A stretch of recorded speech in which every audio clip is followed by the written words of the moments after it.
सुप्रभात बच्चों। आज हम आपकी व्याकरण की पुस्तक हिंदी व्याकरण दीपिका का पहले पाठ का अध्ययन करेंगे। पाठ का नाम भाषा व व्याकरण है। ये पहला पाठ है। तो आज हम शुरुआत करेंगे एक गीत से। तो यह हमारा गीत, इसमें बच्चे खेल खेल में रेल बना रहे हैं, उसी पे ये गीत आधारित है। तो हमारी व्याकरण इसी गीत से शुरू होती है। ये गीत बच्चों आपको जोश में भर देगा और खेल खेल में हम लोग व्याकरण पढ़ने के लिए प्रेरित होंगे। तो शुरू करते हैं ये गीत। आओ बच्चों खेले खेल, सब मिल बनाए एक रेल, छुक छुक करती जाती रेल, आगे बढ़ती जाती रेल, नए पीती पानी तेल, कोलकाता पहुंचाती रेल, इसकी भली सवारी लगती, करवाती ये सब में मेल। तो बच्चों, इस गीत में अच्छी तरह से बताया गया है कि बच्चे मिलजुल कर रेलगाड़ी का खेल खेल रहे हैं। वे रेल का इंजन, डिब्बे, वे सभी दोस्त आपस में मिल कर ही बना ले रहे हैं। तो इसमें ये क्या कर रहे हैं बच्चे, क्योंकि ये रेल बच्चों ने बनाई है, इसके बहुत से फायदे भी हैं। जैसे गीत में ही आया है, नए पीती पानी तेल। तो इस रेलगाड़ी की खासियत भी बताई है, क्योंकि ये तो बच्चों ने बनाई है। इसके डिब्बे, इसका इंजन बच्चों ने अपने आप बनाए हैं, इसलिए इसको तेल व पानी की ज़रूरत नहीं होती है। जैसे बाकी रेलगाड़ी में तेल और पानी की डलता है, पानी लगता है। तो इसमें इन चीज़ों की आवश्यकता नहीं है, क्यों बच्चों ने ही इसे बनाया है और खेल खेल में ही बन गई है और सचमुच हमें एक जगह से दूसरी जगह पहुंचाती है। जब बच्चे इसमें डिब्बे बन जाते हैं, इंजन बन जाते हैं, तो ये बच्चे आपस में मिलकर कुछ दूरी यात्रा भी कर लेते हैं। इसकी भली सवारी लगती है, करवाती है सब में मेल। तो ये क्या करता है, एक प्रकार से दोस्ती भी मजबूत करा देती है, क्योंकि सभी बच्चे रेल बने हुए हैं, सभी को एक सिद्ध में चलना होता है। एक दूसरे के अनुशासन में रहते हुए ये रेलगाड़ी चलती है। पहले वाला लड़का इंजन बना हुआ है, बाकी बच्चे डिब्बे बने हुए हैं। आखिरी में गार्ड का डिब्बा, यानी एक लड़का पीली झंडी लिए दिखाई दे रहा है। इसमें सभी में मेल कैसे हो जाता है, क्योंकि सब बच्चे मिलकर खेल खेल रहे हैं, एक दूसरे के साथ अनुशासन में रहकर कोई लाइन नहीं तोड़ रहा है। अगर कोई लाइन तोड़ता है तो रेल पटरी से उतर जाती है। तो आप इस गीत को एक बार गा लेते हैं, फिर गा लेते हैं, और इसका अर्थ भी समझ लिया है हमने कि रेल बच्चों की है, बच्चों द्वारा बनाई गई है और बड़ी आसानी से सब में मेल कराई जाती है, दोस्ती कराती जाती है। इसमें न टिकट लगता है और न ही तेल पानी लगता है। एक बार फिर से दोहरा लेते हैं बच्चों। तो शुरू करते हैं अपना ये गीत। आओ बच्चों खेले खेल, सब मिल एक बनाए रेल, छुक छुक करती जाती रेल, आगे बढ़ती जाती रेल, नए पीती पानी तेल, कोलकाता पहुंचाती रेल, इसकी भली सवारी लगती, करवाती यह सब में मेल। तो बच्चों, ये गीत था, ये व्याकरण हमारा इसी गीत से शुरू हुआ। तो अब हम आगे चलते हैं पहले पाठ की ओर, और पहला पाठ है भाषा व व्याकरण। तो बच्चों, भाषा होती क्या है और व्याकरण क्या होती है, ये क्यों जरूरी है, तो आज हम इसी पे चर्चा करेंगे। जैसे कि हमने यहाँ अपनी पाठ्य पुस्तक से ही ये उदाहरण लेके चलेंगे। इसमें पहले चित्र दिया गया है, जो पहला उदाहरण है, जिसमें माँ अपने बच्चे से बोल रही है कि नमन आओ दूध पी लो, अभी आया माँ, ये नमन कह रहा है। ये दोनों आपस में कैसे बात कर रहे हैं, बोलकर, यानी भाषा का प्रयोग कैसे कर रहे हैं, बोलकर। तो इसमें देखा, भाषा से हम अपने विचार दूसरों तक बोलकर पहुंचाते हैं। तो माँ को क्या बुलाना था, नमन को दूध के लिए, और उन्होंने बोला और नमन ने इसी चीज को सुनकर समझा। तभी उसने कहा, अभी आया माँ। तो भाषा से हम अपने विचार दूसरों तक पहुंचाते हैं और दूसरे उसको सुनकर दूसरों के विचार समझ जाते हैं। तो जब भी हम बोलते हैं तब एक तरह से देखा जाए तो अपने विचार दूसरों तक पहुंचा रहे हैं और दूसरा भी उस विचार को पढ़कर सुनकर समझता है तथा अपने विचार प्रकट करता है। तो दूसरा देखो कि जरूरी नहीं है कि हम लोग अपने विचार सामने वाले व्यक्ति से भी कर सकते हैं, फोन पर भी व्यक्त कर सकते हैं। दूसरे चित्र में देखो, दो सहेलियों की बातचीत है। तो राधा पूछती है, देखो दूसरे चित्र में यहाँ पे ये लड़की है, इसका नाम राधा है और इस लड़की का नाम पूजा है। ये दोनों एक दूसरे से फोन पर बात कर रही हैं। राधा कहती है, हेलो पूजा, तुम कल विद्यालय क्यों नहीं आई? पूजा कहती है, हेलो राधा, मुझे बुखार था। नीचे देखिए, पहले दो वाक्यों में माँ व नमन बात कर रहे हैं, दूसरे दो वाक्यों में राधा व पूजा टेलीफोन पर बात कर रही हैं। अब समझो, हम भाषा में बोलकर व सुनकर बात करते हैं। इन लोगों ने कैसे बात की? इधर माँ ने कहा तो नमन ने सुना और नमन ने कहा तो माँ ने सुना। तो इस तरह से दोनों ने एक दूसरे की भाषा समझी। इस प्रकार हम कह सकते हैं कि हम भाषा में बोलकर व सुनकर बात करते हैं। आगे है, मनीष ने अपने दोस्त अहमद को लिखा, अहमद ईद मुबारक। हम भाषा में लिखते हैं, यानी कि बोलने के अलावा हम भाषा को लिख भी सकते हैं। नरेश कहानी पढ़ रहा है, हम भाषा में पढ़ते हैं। जिस तरह से हम लिखते हैं उसको समझने के लिए हमें उसको पढ़ना पड़ेगा, इसलिए हम भाषा को पढ़ते भी हैं। भाषा मन की बात प्रकट करने के साधन को भाषा कहते हैं।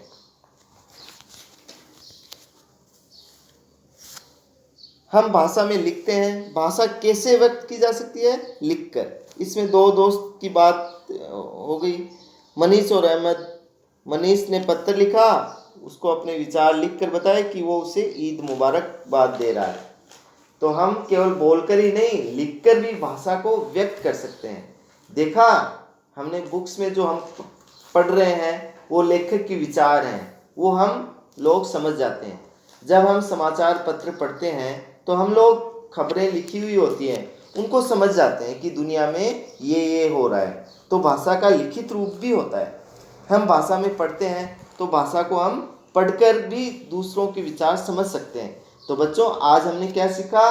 तो आज हमने सीखा कि भाषा न केवल बोलकर और सुनकर व्यक्त की जाती है, बल्कि लिखकर और पढ़कर भी हम लोग दूसरों के विचार जान सकते हैं। तो यह भाषा का रूप है। अब आगे चलते हैं, भाषा किसे कहते हैं?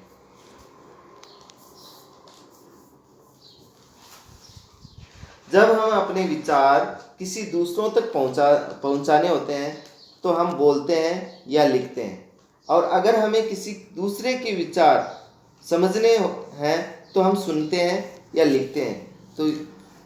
तो ये था भाषा का आदान प्रदान। भाषा के कितने रूप होते हैं? भाषा के दो रूप होते हैं, एक मौखिक, दूसरा लिखित। मौखिक, जब हम बोलकर और सुनकर किसी की बात समझते हैं उसे हम मौखिक कहते हैं।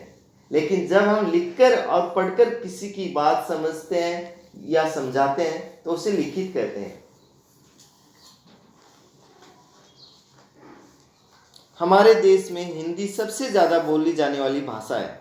देश के बहुत बड़े भूभाग पर हिंदी बोली जाती है या समझी जाती है।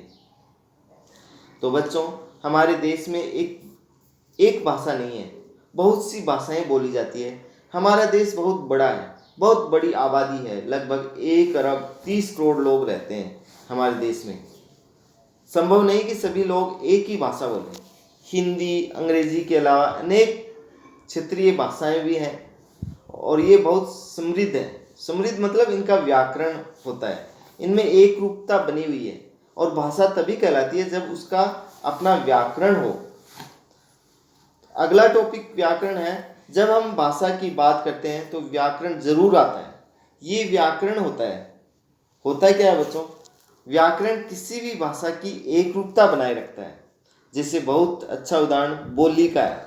बोली में भोजपुरी एक बोली है जो पश्चिम बिहार, पूरी उत्तर प्रदेश में बोली जाती है। यहाँ भोजपुरी का एक बहुत बड़ी आबादी द्वारा बोली जाती है। लगभग 20 करोड़ लोगों द्वारा भोजपुरी बोली जाती है, लेकिन इसको भाषा का दर्जा प्राप्त नहीं है।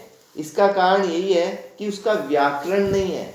व्याकरण भाषा की एक रूपता बनाए रखता है, तो इस कारण भोजपुरी को एक बोली का ही दर्जा मिला है, भाषा का नहीं मिला। भले ही उसको बोलने वाले करोड़ों लोग ही क्यों ना हो, लेकिन भाषा का अपना व्याकरण होता है। व्याकरण का काम होता है भाषा की एक रूपता बनाए रखना। उसमें कोई भी अशुद्धि आती है तो व्याकरण उसे दूर करता है।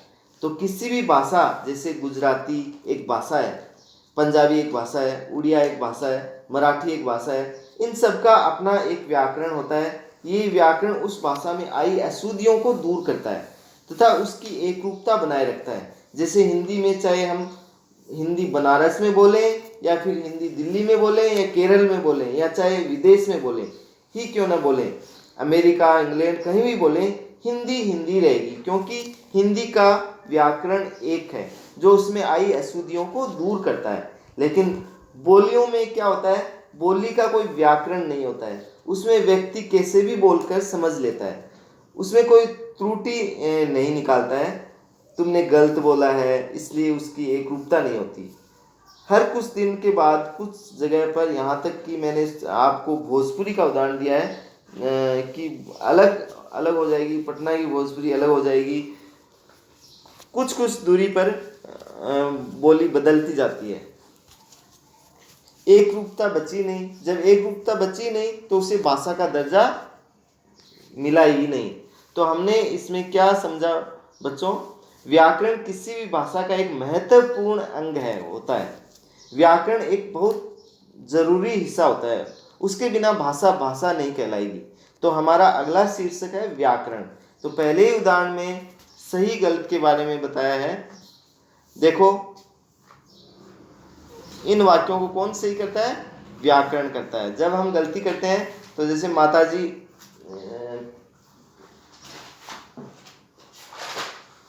यहाँ देखिए कुछ गलत वाक्य दिए गए हैं और यहाँ कुछ सही वाक्य दिए गए हैं। एक तरफ गलत है, एक तरफ सही वाक्य है। माताजी आ रहे हैं, क्या ये सही है? नहीं, ये गलत है।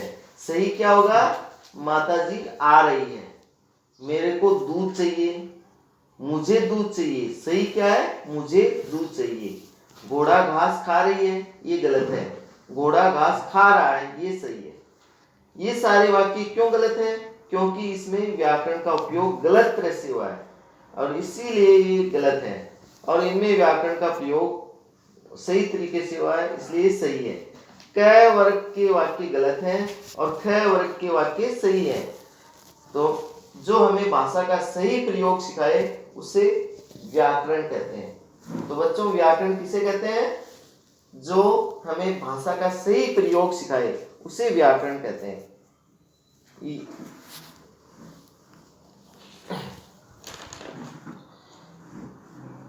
मुझे कॉपी चाहिए, तो ये बहुत बड़ी गलती है।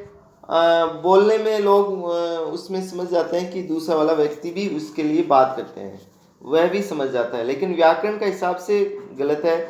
तो हम कभी नहीं बोलेंगे कि मेरे को दूध चाहिए, मेरे को किताब चाहिए, मेरे को पेंसिल चाहिए।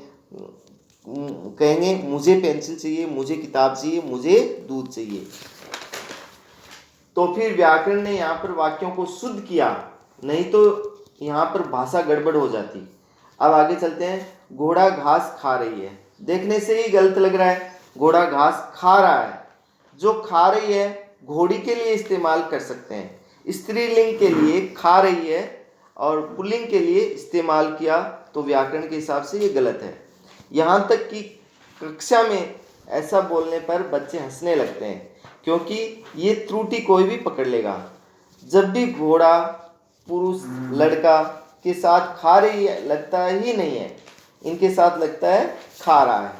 तो बच्चों, ये हमारा व्याकरण बहुत अच्छा प्रयोग बताया गया है। तो व्याकरण हमारी भाषा को शुद्ध करता है। जब जब हम गलती करते हैं तो उसको व्याकरण ही सुधारता है। व्याकरण वह शास्त्र है जो हमें भाषा का शुद्ध रूप सिखाता है, तो बताता है और करवाता है। तो बच्चों, हमने सीखा कि व्याकरण भाषा का एक महत्वपूर्ण हिस्सा, अंग है। ये भाषा की एकरूपता बनाए रखता है। ये एकरूपता क्या होती है? भाषा का सब जगह एक रूप में बनाए रखता है।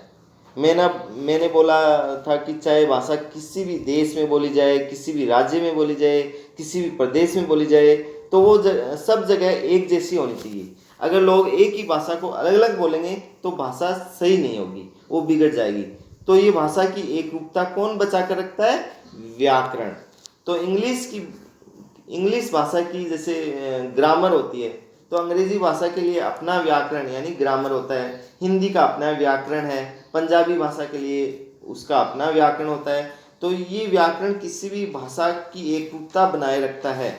एक रूपता बनाए रखने से क्या होता है? ये भाषा उसी रूप में रहती है। नहीं तो एक पीढ़ी या प्रदेश वाले दूसरे प्रदेश की भाषा ही नहीं समझ पाएंगे। जैसे मैंने बोलियों का उदाहरण दिया था कि बोलियां कुछ दूरी पर बदल जाती है, क्योंकि बोलियों का कोई अपना व्याकरण नहीं होता है। यहाँ तक कहते हैं कि 10 किलोमीटर या 15 किलोमीटर के बाद में बोली तक बदल जाती है, क्योंकि उसको शुद्ध करने वाला कोई व्याकरण नहीं होता है। लोग जैसे बोलते हैं वैसे ही समझ लेते हैं, उसे कोई सुधारता नहीं है, तो उसको मान लेता है। जैसे हमने किया था कि मेरे को दूध चाहिए, तो बच्चे को इसमें मम्मी नहीं टोकती है। अगर तुम बोलो कि मम्मी मेरे को दूध चाहिए, मम्मी कुछ नहीं बोलेगी और मम्मी बात समझ जाएगी, लेकिन व्याकरण के हिसाब से गलत है। इसमें शुद्धता आनी चाहिए। ये किसके लिए सही है? ये न केवल भाषा के लिए सही है, बल्कि सब लोगों के लिए सही है जो भाषा का उपयोग करते हैं। तो ये था हमारा व्याकरण के बारे में। आज हमने क्या सीखा? भाषा किसे कहते हैं और व्याकरण क्यों जरूरी है। तो बच्चों, आज अब चलते हैं इस पाठ के अभ्यास कार्य की तरफ।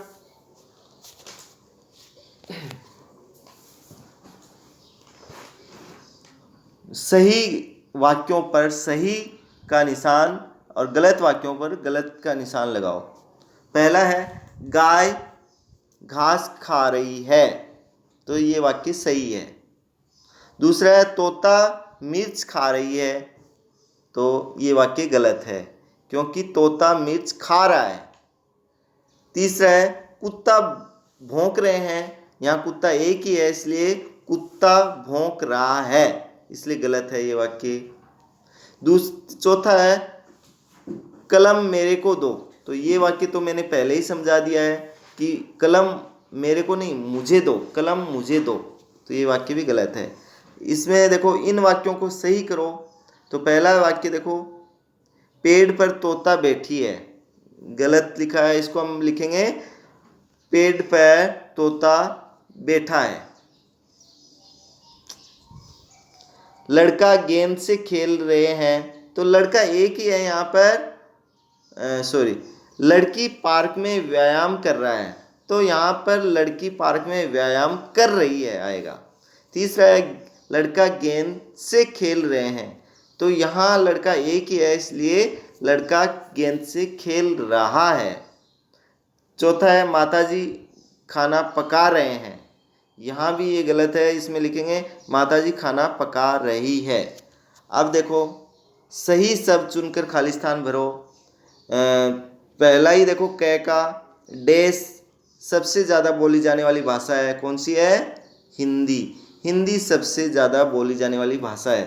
ख का देखिए डैश भाषा का सही प्रयोग सिखाता है, कौन सिखाता है? व्याकरण। व्याकरण भाषा का सही प्रयोग सिखाता है। ग ओडिशा में डैश भाषा बोली जाती है, कौन सी भाषा बोली जाती है? उड़िया। अब चौथा है सबसे पहले हम डैश सीखते हैं, तो सबसे पहले हम मातृभाषा सीखते हैं। अब आगे है चौथा, अपने देश में बोली जाने वाली 5 भाषाओं के नाम लिखो, तो हम इस पाठ में पहले ही पढ़ चुके हैं भाषाओं के नाम, जैसे हिंदी, गुजराती, मराठी, उड़िया, और एक हम बोल सकते हैं इसमें मराठी जोड़ देंगे, पंजाबी। तो इस तरह से 5 भाषाओं के हम नाम लिख सकते हैं इसको देखकर। और लास्ट है रचनात्मक कार्य। तो बच्चों इसमें आप अपने घर के सदस्यों के बारे में, जैसे दादाजी आपकी कौन सी भाषा बोलते हैं उसका लिखना है, आपके दोस्त कौन सी भाषा बोलते हैं, और आपकी माँ है वो कौन सी भाषा बोलती है, और भाई है वो कौन सी भाषा बोलता है, उनके सामने भाषाओं के नाम लिखने हैं। और आज की कक्षा में बस इतना ही। धन्यवाद।